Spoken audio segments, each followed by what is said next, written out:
The number of people living in the United States was 331,449,281. This represents an increase of 7.4% over the official population count from the 2010 census. This population growth rate is lower than the previous growth rate of 9.7% between the 2000 and 2010 censuses. In fact, the growth rate from 2010 to 2020 is the second slowest in U.S. history. The country's 7.4% increase in population this decade was only slightly more than the 7.3% increase between 1930 and 1940. For the regions, the South grew the fastest over the last decade with a 10.2% increase in population, followed by the West with 9.2%, the Northeast with 4.1%, and the Midwest with 3.1%. The Northeast grew faster this decade than it grew between 2000 and 2010, while the other three regions grew slower this decade than the last. When looking across the states, we see large variation in population sizes. The state with the largest 2020 census resident population was California, with 39,538,223. The state with the smallest population was Wyoming, with 576,851. However, the 10 most populous states each had a resident population between 10 and 40 million,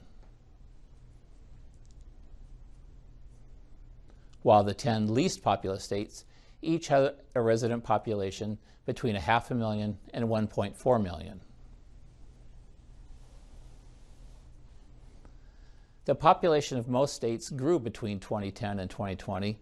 Utah was the fastest growing state, with an 18.4% increase in population, growing to 3.3 million in 2020. On the other hand, 3 states lost population, with West Virginia having the largest rate of decrease at 3.2%.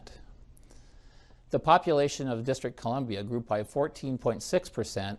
Puerto Rico's population decreased by 11.8% to 3.3 million. Now let's get to the apportionment results from the 2020 census. The constitutional purpose of the census is congressional apportionment, which is the process of distributing the memberships or seats in the U.S. House of Representatives amongst the states every 10 years in a way that is proportional to each state's population. Since 1941, the law has specified that the method of equal proportions will be used to assign House seats to the states. And while the law does not require the Census Bureau to calculate the number of seats each state will get, we do it as a courtesy to the President.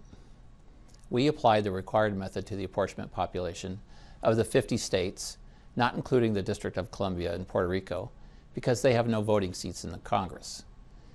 The 2020 census apportionment population includes the number of people living in the 50 states plus the overseas population, which is a count of federal employees living overseas and their dependents living with them who are allocated to a home state. Since 1940, the regional trend with apportionment has been an increase in the number of congressional seats for the South and West, and a loss of congressional seats for the Northeast and Midwest. More specifically, since 1940, there's been a combined net shift of 84 seats to the South and West regions. Overall, the effect of the official 2020 census population counts on congressional apportionment is a shift of 7 seats among 13 states, which is the smallest number of seats shifting among the states in any decade since the current method of calculating apportionment was adopted in 1941. 6 states will gain seats in the House of Representatives. Texas will gain 2 seats, and Colorado, Florida, Montana, North Carolina, and Oregon will each gain 1 seat. 7 states will each lose 1 seat in the House: California, Illinois, Michigan, New York, Ohio, Pennsylvania, and West Virginia. The number of seats for the remaining 37 states will not change.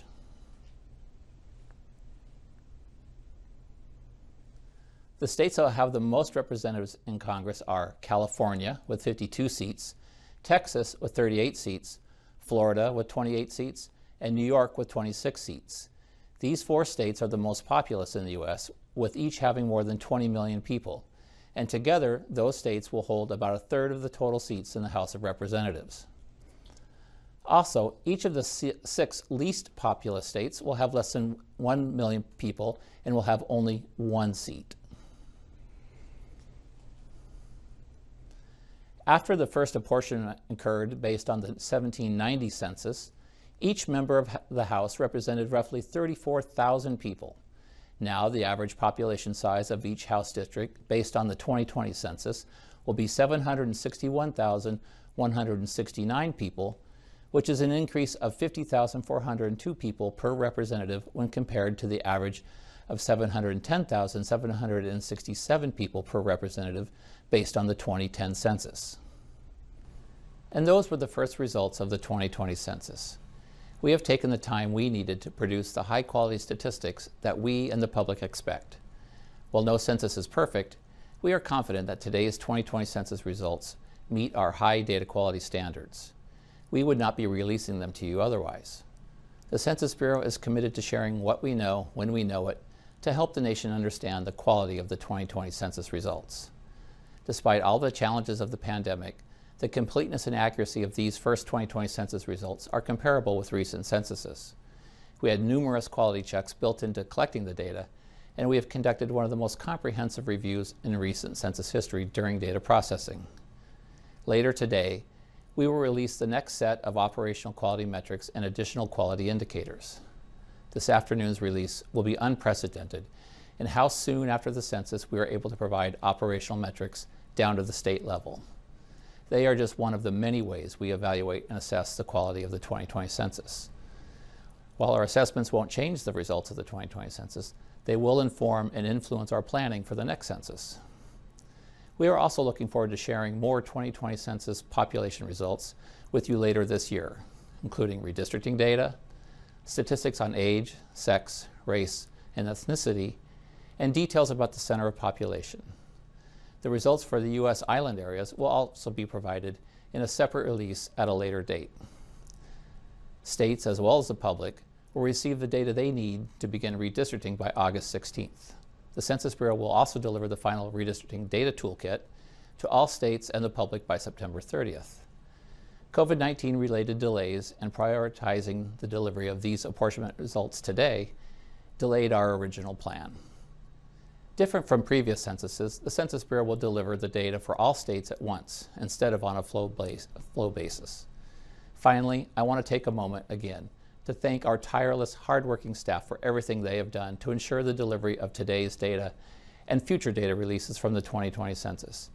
And I want to thank the millions of people who completed the 2020 census on their own or provided information to our census takers. Thank you.